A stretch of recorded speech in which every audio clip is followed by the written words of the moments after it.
ko menak kwa unkuak orak sumung ho gherao huyuk. Ona do bako dareya, ona do poriskar kathañ menda orak ko jelo ko gherawa goda Paschim Bongo re jahan tinag adibasi hinaq kowa unia orak to durer kotha ona atu khoj bai tut dareya niye tukin lay da ona saute ekbare muchat jahan allegation lagak kana ape akwa jahan jati cheda akwa sanskritik akwa bapla niye nongkana niye katha pe rakap ki chutiya menak kowa poriskar banglañ menda kichu chutiya menak kowa jahan bajar ko gorom eda আর ওনা তারতে কিছু মাহাতো বয়হা কো দন বাড়ায়দা আলে হলে বুঝদা বিশেষ রাজনৈতিক দলের দালাল জোহার আপে পে ñelda SNB live YouTube channel সাউরে মেনা কাña ইং দেবাশিস নেঘাড়ি জাহালাকা সোশ্যাল মিডিয়া রে মিটং পোস্টার সে মিটং ব্যানার ভাইরাল চালাক কানা যাহা রে দো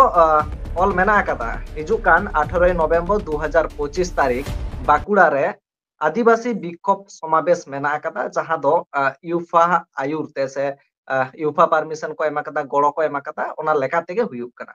एनखान नोआ को ताला रे मिटन रापाचा हो तैयार कोता कना जहां दो महातो बोया को मेना काट को मिट महातो बोया नोआ रेना मिट बक्तव्य दोहो कदा जहां दो बितर्कमूलक नोआ रे कंट्रोवर्सी क्रिएट मा ओना लेका आदिगान नाना हुनर कथा लय कदा कथा अब नोआ को इदि कते तेना बसावते मिथन टुडू गंके जपड़ाव रे मेना कदिया गंके नो चैनल रे सागुन दाराम ओना साथे जोहार जोहार एकल मिथन गंके नासेना आमा उपरुम जुदिम एमके कोआ दिसम हर तुलुज आड़ी नापाय आर आड़ी बेस बुझाव इᱧᱟᱹᱜ ᱧᱩᱛᱩᱢ ᱫᱚ ᱦᱩᱭᱩᱜ ᱠᱟᱱᱟ ᱢᱤᱛᱚᱱ ᱪᱚᱱᱫᱨᱚ ᱴᱩᱰᱩ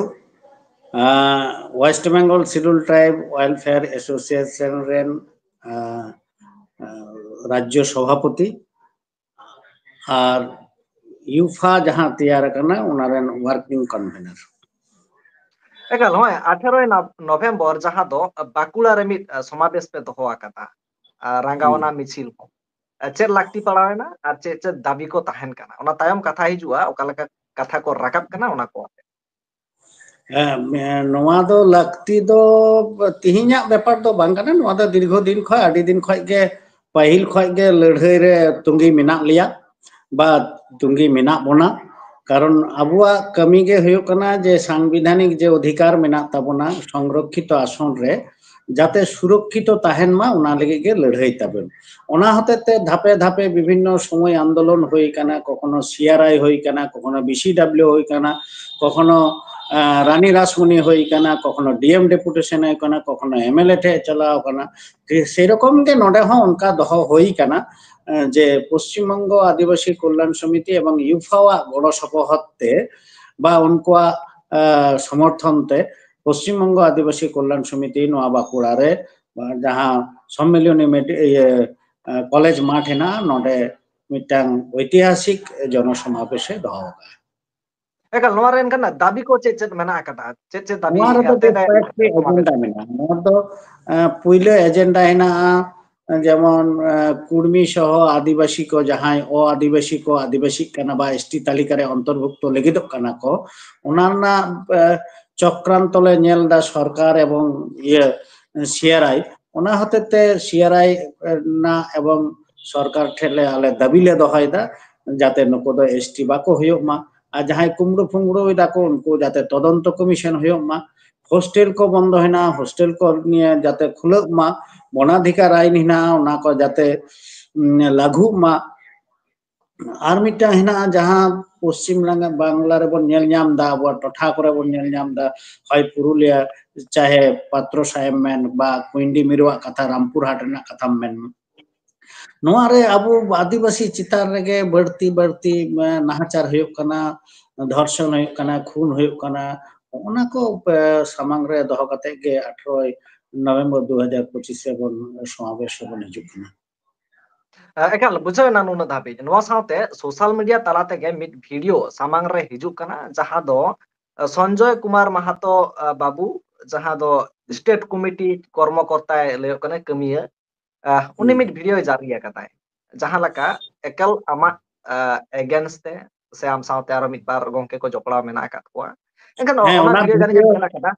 चेदम लया ओना वीडियो इयते ओना वीडियो नेल कदा इᱧᱟᱹᱜ ᱧᱩᱛᱩᱢ ᱛᱮ बालकराम बाबू ᱧᱩᱛᱩᱢ ᱛᱮ अलिंग नाकी বিদ্বেষমূলক কিছু কথা লিং মেন আকাদা তো নোয়া পোস্টার তালাতে কোনো কথা উনকা মেসেজ চালানা কোনো কথা বাং কানা নডে অল হেনা এসটি মানে কুর্মী মাহাতো এসটি তালিকায় অন্তর্ভুক্ত চক্রান্তের বিরুদ্ধে চক্রান্তের প্রতিবাদে ওনা চক্রান্ত তো আর যাহাই কো সেলেদক কানা উনকু তার চক্রান্ত তো বাকো হই দাঁড়ায় उनको मा सरासरि को आंदोलन है তাহলে আন্দোলন দাঁড়ে আকো অসুবিধা বনুয়া কিন্তু চক্রান্ত এদায় কয় নডে সরকার আর নডে হেতখানে সিআরআই কারণ বারবার को চাপ को এমাক কানা মিটাং সোজা কথা যাহা হয়ুক কানা 2004 সাল রে झारखंड सरकार टीआरआई को मिता को अंडे दो उनको हो को कुल लेदा जे नुको दो को एसटी चो तो ओना तारपर रुवाड़ कान ताको आरजीआई खय तारपर उड़ीसा गवर्नमेंट 2014 साल रे तखन हो रुवाड़ कान ताया नोडे 2017 साल रे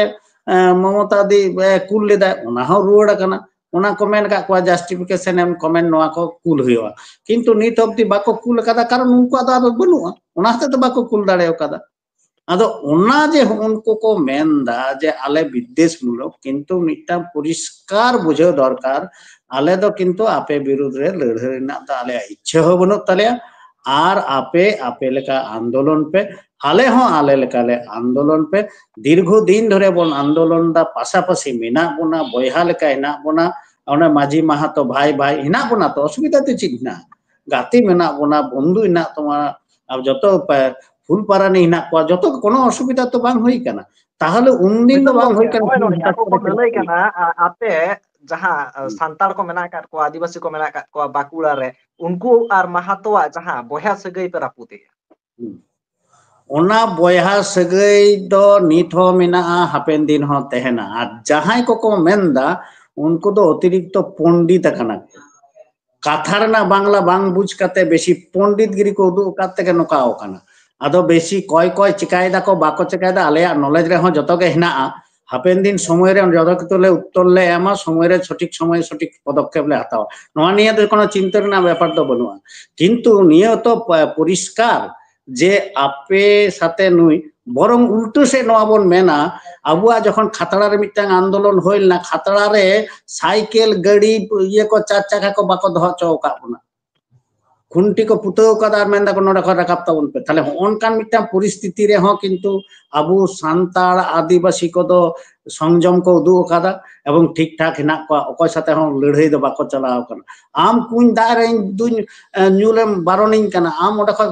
रकाब बाम रकाब चोइन कना आम ओडा को न्यू बाम न्यू चोइन कना ओनका इतिहास हो हिना सुतरा ओना को घंटा कते दो लाभ बनुआ शुधु नियटुकु के मेना जे आपे विरुद्ध रे दो बांग कना कुर्मी महातो विरुद्ध रे दो बांग कना नोआ आंदोलन दो तबे जहां पे सींध पे कटादा तो ओना तो लई गे हेतिन उनी हड़े सींधे कटादाय और आम उना सहयोगिताय दाम ताले जहां सहयोगिताय दाय उनी विरुद्ध रे आले कथा नोआ दो एटा हड़ा कथा विरुद्ध रे दो बांग कना एगल मेथन ओंके एनखान जहां लका नोआ साथे नोडे नेलोक कना हा लई दाको जुदी आपे 18 नवंबर नोआ सभा पे करावा एनखान दो आदि मिटंग मारांग झमेला तैयार दाड़े नोआ हको लई दाको ओना सभा बांग को करा जो चीट के झमेला बांग होय कना किछु मने बाको मेंदा किछु चुटिया मेना कोआ परिष्कार बांग्ला मेंदा किछु चुटिया महना कोआ जहां बाजार को गरमेदा और ओना तारते किछु माहातो बया को दन बड़ाएदा आले होले बुझदा ताले नोआ को दो जहां ऐसे हुलुक बुलुक किछु नेता जहां हिना को आरकी उनको नुको हर विराट हिना को एमन तो बांग सुतरां किछु हर मिना को जहां को नोआ को मेसेज को येदा मिटांग परिवेश को तैयारी दा जाते हर बाको हिजु मा उनका मिटा प्लानिंग हिना शासक गोष्ठी होते दाड़े नोका अनेक हड़ा नोआ इंधन तहे दाड़े ताहले नोआ जाते को नेलदा जे नोआ जाते बांचालो मा किंतु दिहिन हन मेनदा 18 तारीख एनो हले प्रमाणा जे नोआ आंदोलन होयो कान गया नोआ समावेश होयो कान गया अकय ह बाको अटका दाड़ाले एगल एनखान पिया एलिगेशन आम चेतार आडी मारांग मारांग एलिगेशन लगाव कना पहिलो एलिगेशन जहां लैदा ओना दो कना विशेष राजनैतिक दलेर दालाल होय नोआ कथा को लय कता हे ओना दो अनेक हड़ को मेन गया जे राजनैतिक दालाल इन मिटांग एखोनो पर्यन्त प्रत्येकटी हड़ा बरং जहां मा जहां नेता को साथे छवि उदु आमा কিন্তু মিটন টুডুয়ার নামে তো কোনো জায়গায় কোনো নেতার সাথে ছবি বাম ᱧᱟᱢᱟ তাহলে আম রাজনৈতিক মতাদর্শ নিশ্চয়ই মিথ্যা হেনাক তিᱧᱟ ওনা নিয়ে তো কোনো দ্বিমত বানুয়া যত আগে না আম হো ভোট এমা ইহিন ভোট না সানাম হড় ভোট কো এমা যাহাটে কো কুসিয়া অন্ডে কো এমা কিন্তু ইᱧাং কোনো রাজনৈতিক প্রেক্ষাপট তাহেন রেহো রাজনৈতিক কোনো দালাল সাথে রাজনৈতিকা কোনো ভাবনার সাথে ইᱧাং কোনো সহমত বানুয়া কিন্তু নিয়ে দুই মনেয়া রাজনৈতিক প্ল্যাটফর্ম ছাড়া বেশি কিছু তো সামাজিক দিক দিয়ে তো হয়তো বাবন আদায় দাঁড়ায় নোয়া তো ইᱧাং মিটাং ধারণা ইᱧাং মিটাং কনসেপ্ট এবারে কেউ কেউ মনে দাঁড়ায় ইন তো হানিরেন দালাল কানি আরে ভাই কো যাহাই কো যখন এবারে আবুরেন নেতা কো তো অনেক সময় কোনো নেতার সাথে কো গালমারা দাঁড়ায় তাতে তো অসুবিধা তো বানুয়া তাহলে এই মি হড় সাথে গালমারাও আম সঙ্গে সঙ্গে মেনাম যে উনি রেন দালাল তাহলে হানি রেন যখন গালমারাও তখন মেনা হানি রেন দালাল তাহলে তিনা হড় কিন্তু মিটাং সামাজিক সংগঠন সব সময় নুই সরকারা সাথে আমদো আলোচনারে দুড়ুব গে হইত তামা ওখানে আমদো দাবি দাওয়া দামদই আছে কাতে তিহিন মনে কর যদি সিএম আলে হওয়ালে তাহলে কি আলে মেনা বালে চালা দাবি দেওয়া লইতে তো নিশ্চয় লে চাওয়া কিন্তু কোন মঞ্চরে যদি চিফ মিনিস্টার চেদা যাহাই গে হইন মায় ওনা দো ইন দো বাইন চালা কিন্তু ইᱧাং দাবি দাওয়া আদায় লিগিন ইᱧাং যদি মনে হয় তিন যে বাং ওটা চালাও কথা আবুয়া আদিবাসী কো কিছু সুবিধা হই দাঁড়া তাহলে ওটা দিন চালা ইন চিদা সানাম আবুরেন হুলগেরিয়া যাহাতেনা মেনা কো সানাম হক কো চালা এখান ওনা সাথে সেকেন্ড যাহা অবজেকশন হিজুক কানা আপে দপে বহিরাগত কানা বহিরাগত তো অনকা তো যত হড় গে বহিরাগত তাহলে ওনা যদি আবু ব্যাকগ্রাউন্ড মাইনা তাহলে যত সানাম গে বহিরাগত তাহলে তিহিন খয় 3-4 হাজার বছর আগে আবু বন হেই কেনা তাহলে সানাম হড় গে তো বাইরে কয় বন হেই কেনা আর বাঁকুড়া দো মিটাং স্টেটের মধ্যে কান গিয়া পশ্চিমবঙ্গ রেখান জ্ঞান গিয়া তাহলে আলে তো বহিরাগত চিলকা না এটা মানে এটা বুদ্ধিশুদ্ধি বাং হতেতে নোয়া কো আর কি কথা আর কি নোয়া দে সে রাজনৈতিক নেতা কো আলেকা কথা আর কি যদি সামাজিক সত্যিকারী কোনো সংগঠনের নেতা কানাই তাহলে নোয়া কথা তো বাই মেন কায় ইন পুরুলিয়া রে তা ওড়াক তিন ইᱧ পাশে রে বাঁকুড়া যদি মেনায় যে পুরুলিয়া খয় যাহাই হেই কানা উনি তো বহিরাগত কানায় তাহলে বাংলাদেশ খয় যাহাই হেই কানা উনি তো চিলিম মিতায়া কি জানি উনকুয়া কথা রে তো আন্তর্জাতিক বহিরাগত সে চিত কো মেনা ভগবান জানে তাহলে সুতরাং নোয়া তো কোনো কথা তো বাং কানা একাল একাল ওনা সাথে একবারে মুচাদ যাহা এলিগেশন লাগা কানা আপে আকোয়া যাহা জাতি চেদা আকোয়া সাংস্কৃতিক আকোয়া বাপলা নিয়ে নংকানা নিয়ে কথা পে রাকাব দিয়ে হ্যাঁ কালচার কৃষ্টি কালচার মিটাং কথা তো মেনা নোডে যে লুকুর কমিটি রে কিছু